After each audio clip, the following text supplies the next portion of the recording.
सोहम, आपल्याला का बोलवलं असेल त्यांनी? फिल्म रद्द तर नसेल ना झाली? असं का बोलतेस तू? अरे सगळं चांगलं सुरू होतं ना, म्हणून माझ्या मनात शंका आली. प्लीज असा विचार नको करूस. आणि डोक्यात तुझ्या शंका आली ना ती पहिली काढून टाक. हे बघ, त्यांनी कदाचित आपल्याला रीडिंग करायला बोलवलं असेल किंवा त्यांना तुझ्याशी काहीतरी महत्त्वाचं बोलायचं असेल. कसं आहे ना डार्लिंग, फिल्म म्हटलं ना की छोट्या छोट्या गोष्टी इम्पॉर्टंट असतात खूप. Hello hello. अरे बसा बसा ना, बसा बसा. काय घेणार? नाही सर, काही नको, थँक्यू. ओके. तारा, सीट बेल्ट बांध. फ्लाइट टेक ऑफ होतंय आपलं. म्हणजे शूटिंग लवकरच सुरू होणार आहे. खरंच? नाही खोटं.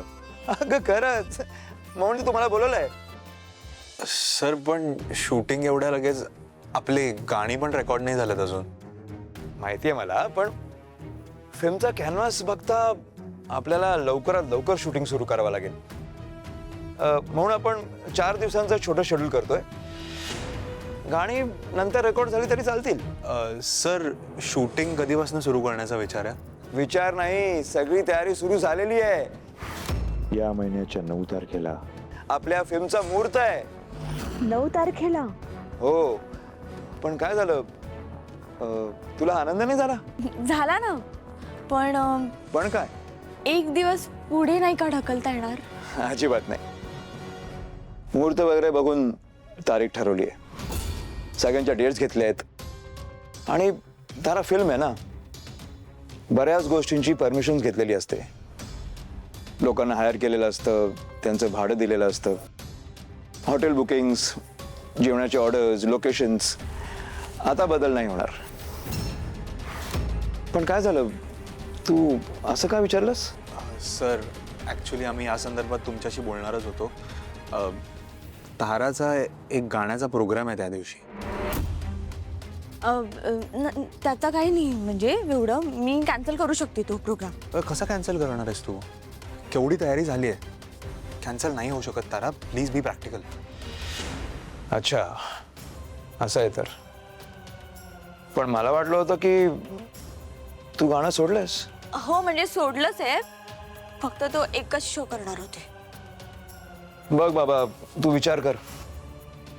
तू फुल टाइम अवेलेबल आहेस समजून तुला एवढा मोठा मेन लीड हिरोईनचा रोल दिला. फार काही अनुभव नसताना एवढा मोठा रोल, मग वेळही तितकाच द्यावा लागेल ना. सुरुवातीपासूनच अमुक तारखेला अवेलेबल नाहीस, तमुक तारखेला अवेलेबल नाहीस म्हटलं तर मग कसं व्हायचं?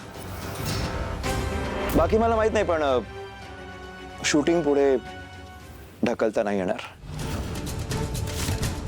काय ना, तुझ्या क्लोजअप शॉट पासून मुहूर्त करणार होतो.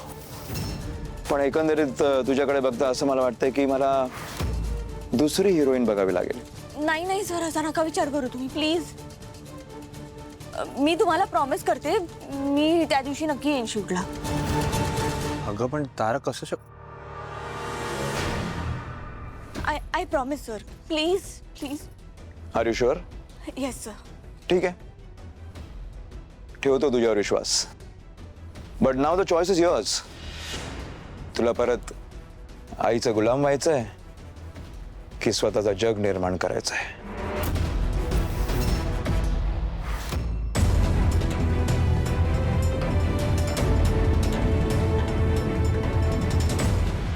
चांदी लय महाग झाली नाही माई? ए, ठेवते, ठेव. माझ्या घरातली एकही वस्तू गायब झाली ना तर लक्षात ठेव. काय हे, तू आल्यापासून हा माझा दुसरा चहा आहे. अजून किती चहा पित राहू मी? या पोरीचा पत्ता नाहीये अजून. कुठे राहिली ही? चहा पिऊन पिऊन पित्त खवळलंय आता माझं. माई, तारा मॅडम आणि सोहम भाऊजी बाहेर गेलेत, त्या तिथूनच येणार आहे तिथे. एक भारी झालं नाही माई. सावळी कशी आपली आपण आली, तिला आणायची आणि कसरत नाही करावी लागली बाई मला. हो, कारण ऐश्वर्या मॅडम पाठलाग नाही करतात ना, म्हणून. ए बाई, तिच्यापासून जरा सावधच राहा. त्या पांढऱ्या पालीचा काही नेम नाही बाई. नाही, त्या आता खूप सुधारल्या आहेत. कोण? ऐश्वर्या सुधारलीये? सावली, तू किती भोळी आहेस ग. मला सांग, तू कधी कुत्र्याचं शेपूट सरळ झालेलं बघितलंयस का? 12 वर्ष नळीत ठेवलं ना तरी ते वाकडच वाकडच. तुझी जाऊ ना त्यातलीच आहे, वाकड्या शेपटीची. ती नाही कधी सरळ होणार. आणि जरा माणसं ओळखायला शिक. जगात सगळी माणसं सारखी नसतात, माझ्यासारखी नसतात, साधी भोळी. जाऊ दे ना माई. म्हणजे जाऊ दे ना, ऐश्वर्या मॅडमचा कशाला विषय बोलायचा आता आपण. हा, तारा मॅडम बद्दल बोलूया. माझ्या तर बाई डोक्यात कसले भलते सलते विचारायला लागलेत. म्हणजे तारा मॅडम येतायत का नाही येत का. हे जयंती, जरा शुभ शुभ बोल ना. काय सतत अभद्र बोलत असतेस? आणि जरी बोलायचं असेल ना, मनातल्या मनात बोल. हा, आम्हाला नको ऐकूस.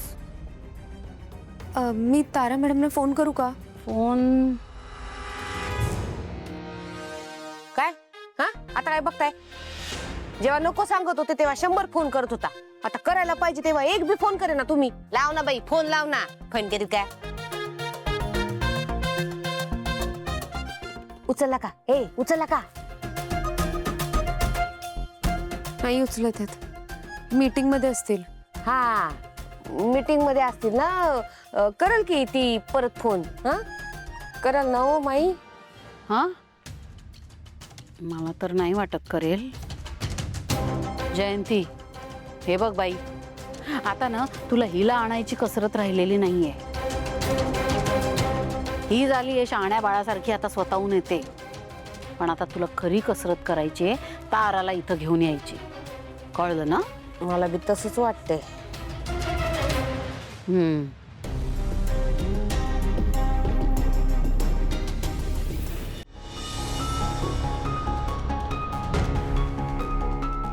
सोहम, अरे हे काय होऊन बसलं रे? असं कसं त्यांनी अचानक ठरवलं सगळं? मला तर वाटलं होतं की ऍटलीस्ट महिना तरी जाईल शूटिंग सुरू व्हायला. हो, मलाही तसंच वाटलं होतं. पण डार्लिंग, फिल्मचं असंच असतं. त्यांना हवं तेव्हा ते शूट ठेवतात आणि हवं तेव्हा थांबवूही शकतात. पण आता बघ ना, त्यांनी माझ्यासमोर डायरेक्ट चॉईसच ठेवली आहे. म्हणजे ते त्यांची तारीख चेंज नाही करणार. हो, मलाही तसंच वाटतंय. सोहम, तुझं काय चालू आहे रे? तू माझ्या होला हो म्हणतोयस फक्त. ह्यातून कसं बाहेर पडायचं, काहीतरी सोल्युशन काढ ना. डार्लिंग, यातून मी कसं सोल्युशन काढणार? म्हणजे बघ, तुला फिल्मी सोडायची नाहीये आणि तुला 9 तारखेचा शो तर करावाच लागेल. आता हे कसं साध्य होणार याचाच विचार करतोय मी. आता मी तरी काय करू सांग ना. माझ्या हातात जर असतं ना तर मी तो शो कॅन्सल केला असता, पण फिल्म नसती सोडली. डार्लिंग, असं काय म्हणतेस तू? सगळं तर फक्त तुझ्याच हातात आहे. म्हणजे तुला काय म्हणायचं रे नेमकं? म्हणजे बघ, तू आधी गाणं गायला नकार दिलास, सगळ्यांनी तुला समजवलं, तू कोणाचं काहीच ऐकलं नाहीस ॲज युजल. पण आता तुला स्वतःहून गाणं गायची इच्छा निर्माण झाली, बरोबर? डार्लिंग, सगळं तर तुझ्या मनासारखंच होत आहे ना. मग आता तुझा निर्णय तूच घे. पण मला नाही वाटत की प्रोड्युसर सर डेट्स ॲडजस्ट करतील. मी काय म्हणतो, तू भैरवीजींशी बोल ना आणि शोची डेट पुढे ढकलायला सांग त्यांना. माझ्या मनातलं बोलला सोहम. आपण तसंच सांगू मम्माला. पण मला वाटत नाही भैरवीजी आपलं ऐकतील. नाही ऐकलं तर तिचाच लॉस आहे, पण तिला माझं ऐकावंच लागेल.